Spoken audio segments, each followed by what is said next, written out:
Hello and welcome to the video. This is a first look at this camera here from RunCam. This is the brand new RunCam 5. Now this is something that I've been quite excited to get my hands on. I was a big fan of the RunCam 3 when it first came out and was very sad when it was discontinued after all the alleged problems with GoPro and the Session. It was exactly the same size as the Session, so fitted in lots of the models that I love to fly, things like the ZOHD front canopies. Some of that is made for a Session or RunCam 3 size camera. We also have the bay in the Campaigner 2, which is also made for that same size camera.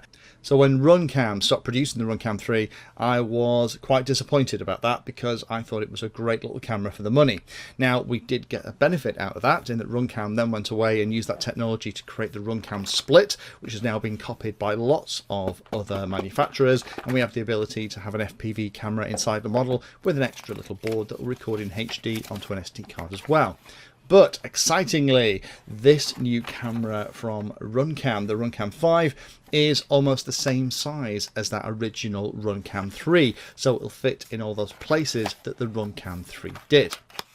So while I take it out of the box, let me go through some of the specs. So this is a 4K camera. It'll run at 4K 30 frames per second. It'll also do 2.7K at 50 frames per second, and it'll do 1080p up to 120 frames per second as well. Also has two modes, one called XV, which kind of stretches the view a little bit and makes the image seem a little bit more immersive, which is great if you're going to be recording FPV flights. It's only 56 grams, so it is nice and lightweight. It has Gorilla Glass 3 at the front. I haven't had need to replace this yet. I can't see whether that would be replaceable, but hopefully it is. It's 38 by 38 by 36 millimeters, so most of the slightly soft brackets that you get for those kind of RunCam 3 Session size cameras are going to fit it no problem at all. I tried to fit it into the hard mount for my GoPro Session and it doesn't fit in that, but it's fit in everything else that I've tried it here. Battery time for this is advertised at 90 plus minutes for 1080p. We'll come back to that because I've been testing it and it absolutely does that without a problem at all. And the way you set it up is a little bit different from all the other RunCam cameras that you might have seen. It's all done with QR codes, and when I first saw that my heart sank a little bit, but it's actually a really neat feature and means that you don't have to mess around with Wi-Fi or Bluetooth connections. USB power input will support 515 volts. Battery capacity in here is 950 milliamp hours. The image sensor is actually a Sony IMX377, so it's a 12 megapixel sensor. The sensor itself is 4x3, but it can stretch to 16:9 as I've talked about, and the field of view is about 145 degrees. So let me show you some footage of this. First of all, this is 1080p 60 frames per second with XV turned on. I'll show you the difference that XV makes in a minute. And the image from the camera is really, really nice. The colors are very natural. These are all default settings. I haven't monkeyed around with this too much at all. I've just changed the settings and removed the RunCam logo in the bottom left-hand corner.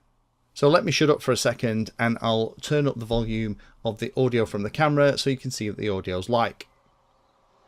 This is the audio straight from the camera. So this is being held about 12 inches, about 30 centimeters away from my mouth as I walk up here. So hopefully this will give you an idea of what the audio is like. I haven't edited this bit of audio at all. There's no noise reduction or anything. So hopefully you'll get a very clear idea of what the audio quality is like direct from the camera. So as you can see, the audio is nothing to write home about, but it's perfectly usable. And if you're going to be just recording the high whine of a multi-rotor, then you're not going to worry about that too much. But with a bit of post-processing, the audio is quite usable. So let me just show you very quickly the difference between XV and non-XV settings. So the XV is the big image that's on the outside, and the image that I'm fading out in the middle is actually the 16:9 image that you get from the non-XV setting. So you can see when you have the 1080p, the XV setting is unavailable in the top 4K and the 1080p setting. You can see that you get an awful lot more of the image and you get that slightly fishbowl effect. And you might have seen that as I was moving around with XV turned on. Now there is the ability in the app to turn on distortion correction and I found that it makes a difference, but it's only very slight. So the next thing I wanted to do was see whether or not that 90 minutes of battery life was actually right. So what I did was I set the camera up in the window and started recording, and came back to it after a couple of hours and it stopped recording, downloaded all the video files, and the total running time was 1 hour and 45 minutes 26 seconds. So 105 minutes and 26 seconds before it eventually gave up. Now this of course is a brand new camera with a brand new battery, and that life might not stay with the camera as you continue to use it. But that is very impressive and means that you could use it for all kinds of different sports as well as in the radio control hobby without too much problem at all. So in summary, what do I think? Well, I like it. It is lightweight, it's not too expensive, that huge battery life is fantastic, the controls are really simple, you just press and hold the button at the top to power it on, and then you press it once more to start recording, press it once more to stop recording, and when the battery gives up it also seems to shut down gracefully, so it saves the last bit of video that you're shooting, which is great. It does fit in all those places that have kind of a Session or a RunCam 3 sized hole, so that's great for all those models, things like the ZOHD Rebel, things like the Hyena. I now have a camera that I can get to fit in there. I do wish that it'd come in a slightly brighter colour, as when cameras get ejected and roll into the grass, having a nice orange camera, one, shows you it's a RunCam, but second, makes it an awful lot easier to find. The QR code setting is really smart, and initially I was worried about that, but as I said, I've come to really like it. You just download the RunCam app onto your phone or whatever you have, select the RunCam 5, go and change all the settings, then click apply, and then it just shows a QR code that has all that information embedded in it. And then all you have to do is double press the button at the top to change the light to a blue light, and then point the camera at that QR code until it double beeps, and then it's changed the settings to that new one. Or if you don't have the app handy but you can get to the SD card, there is a little text file in the root of the SD card that you can edit to change the settings as well. But I found the QR code is brilliant to use for the main reason that you don't have to mess around trying to turn on Wi-Fi, turn off Wi-Fi, connect over Bluetooth and do all those things. You just kind of set it you want, point the camera at it, press the button on the top a couple of times, you get a double beep and you're set.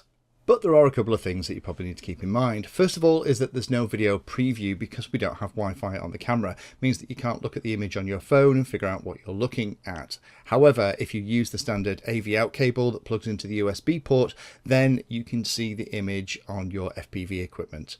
There is a photo mode. You'll probably spotted that in the different modes that we were looking at on the app. There's no image stabilization, and the battery isn't removable, but that lovely long battery life means that as long as it's fully charged, you'll easily get an hour or well over 100 minutes at the moment here, depending on the mode that you're shooting. Just be careful of a couple of the hard mounts for things like the Session. This won't fit in those, and there isn't any mounting hardware in the box. But as most of the mounts these days tend to be foam or TPU, then it'll just push in there without any problem at all. So if, like me, you were heartbroken when the RunCam 3 retired, this is definitely one to look at. I'm probably going to get another couple here and pop them in some of the flying wings that I tend to have that use this size of camera. And it's great to have a little box size action camera like this available again for reasonable money. Thanks for watching the video and watching right to the very end. You can find me in all the usual places on social media, and if you like the video and like what I'm doing here, then hit the subscribe button and hit the bell notification icon too. If you really like what I'm doing, you can go the extra mile and become one of my Patreons for access to me directly for support, and also giveaways and regular updates too. If you're looking for particular content, then check out the playlist. I organise all of my videos into playlists, so if you're looking for a particular topic, you can find everything here. If it's called Introduction To, it's designed to start very simply and build on that simple introduction to teach you all about it. If it's called For Beginners, then that is really aimed at people who are brand new to that part of the hobby. You can also search on YouTube for anything that you're interested in using the search function at the top. So iNav Painless 360 will find all of my videos and even the playlist around iNav. So thanks again for watching and happy flying.